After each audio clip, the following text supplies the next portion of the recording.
Welcome to Dr. Finance. I'm your instructor for the Behavioral Finance and FinTech class of the fall semester in 2024, GPA 3050. Well, there is a significant upgrade about my course introduction, so I'm making a special video for you, different from previous semesters, right? So what are those differences, right?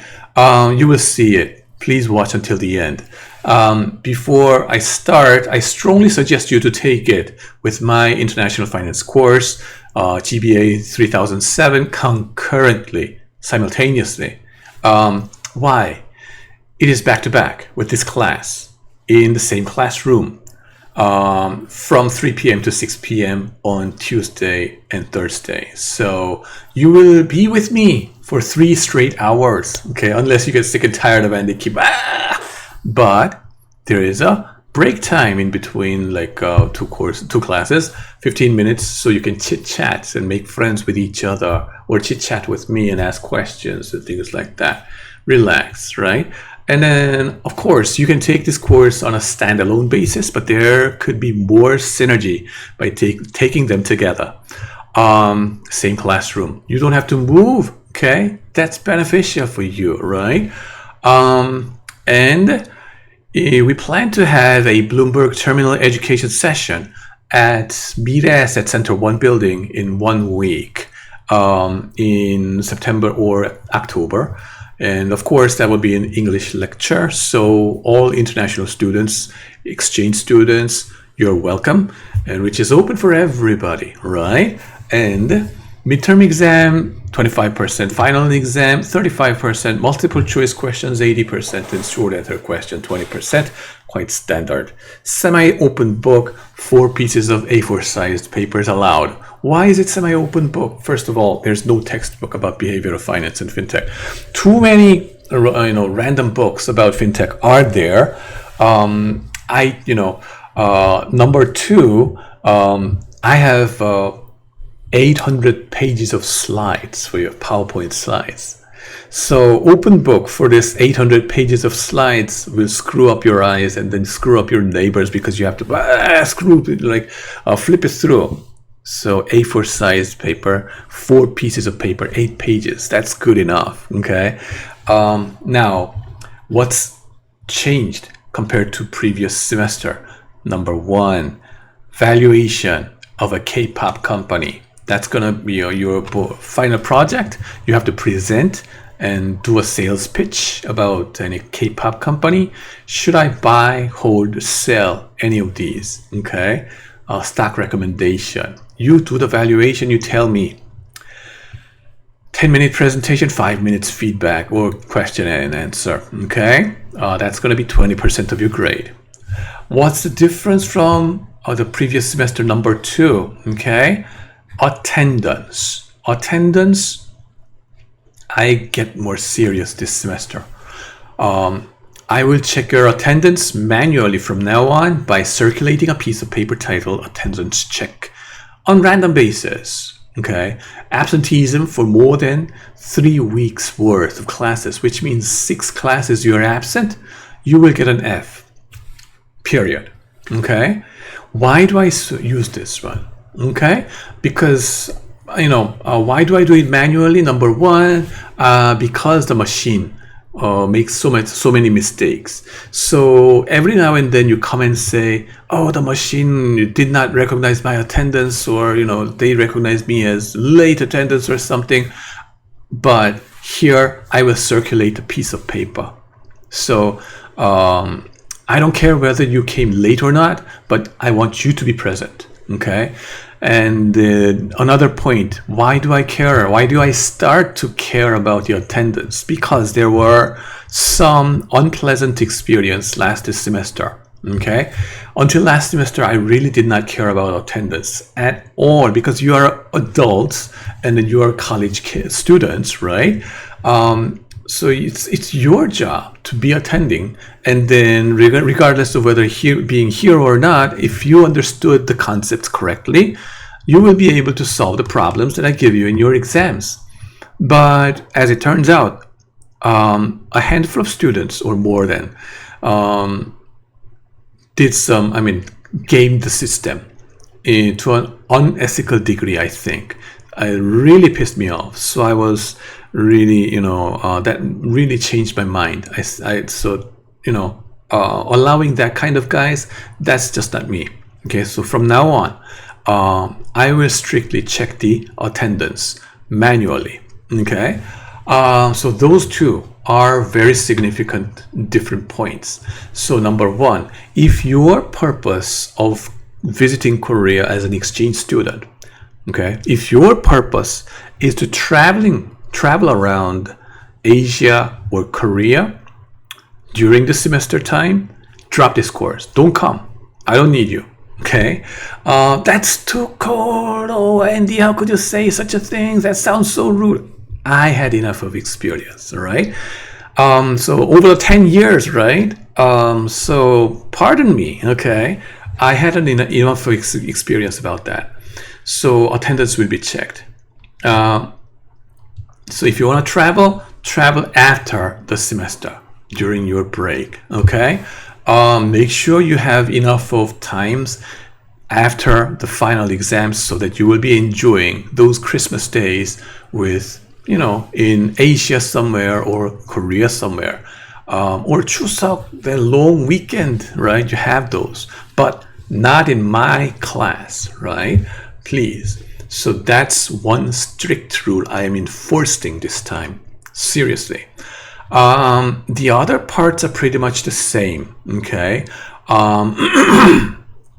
I strongly encourage international team building, right? So each team, right? By the way, in my class, typically 25 students are international exchange students, and the other 25 are Korean students. Now, these Korean students will be coming from various backgrounds, maybe from global business administration or business or other non-business majors as well, like engineering or literature, or could be whatever.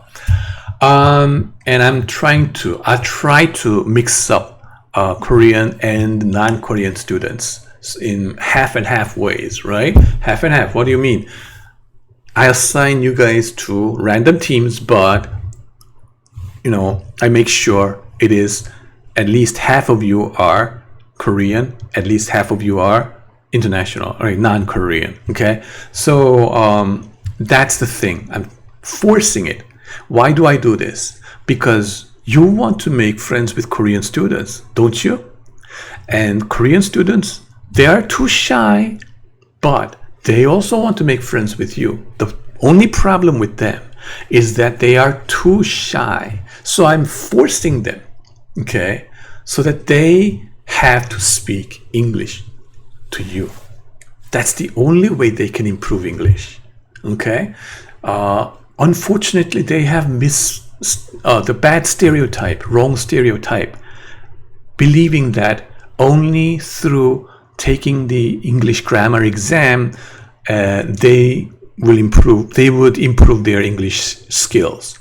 No, I say no to them. And then I force them to speak English in this class. So the more they speak or you speak, the more points you get in terms of participation. That's consistent throughout my international finance class and behavioral finance class, right? So that's my strong policy. What is a good consequence, positive consequence of it? Well, positive consequence is that you guys are young blood. You make friends quite easily so that your friendship lasts long. So sometimes my former exchange students from Germany, France, and United States, and then Gibraltar or whatever, they every now and then talk to me through the direct message or Katalk, right, in this machine, and say, "Oh, Professor Kim, thank you for giving me the chance to make friends with Korean guys and girls. Here are that Korean SKKU guys visited Germany or my country, and we are having party tonight. And then here's a snapshot together. We are enjoying ourselves, and then we remember you." So I appreciate that, you guys are making friends, and then that international friendship lasting long.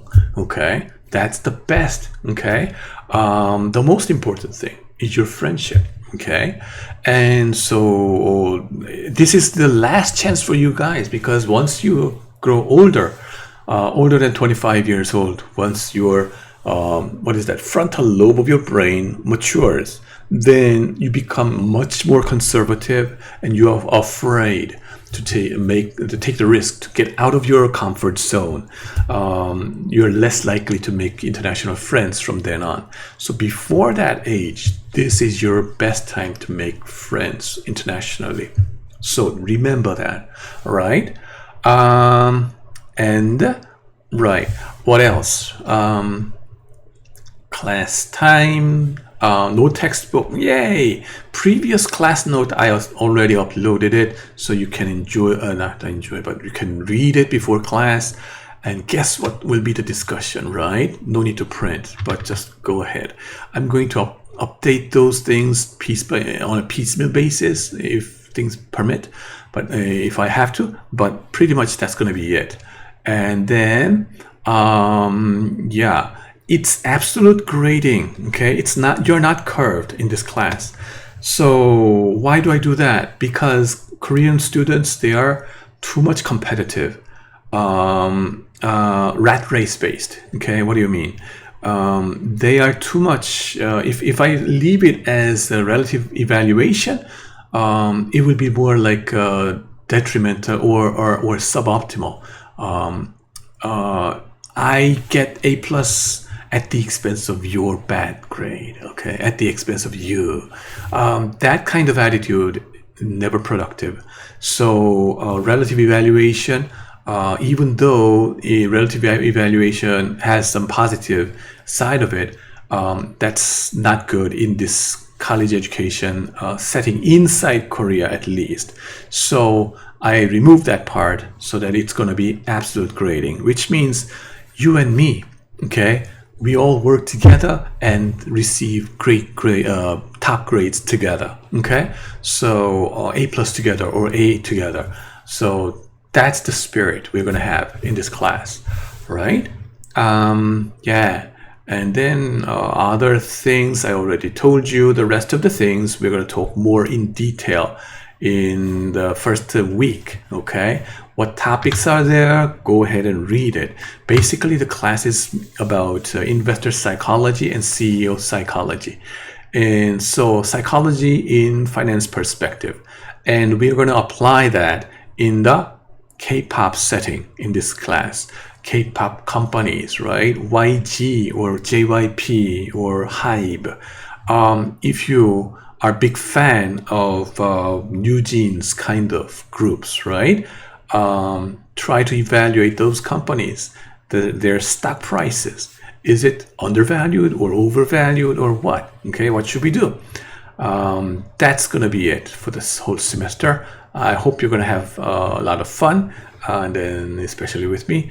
Yeah, I sounded a little bit intense in my discussion in this introductory video, but please, pardon me. There was some reason why.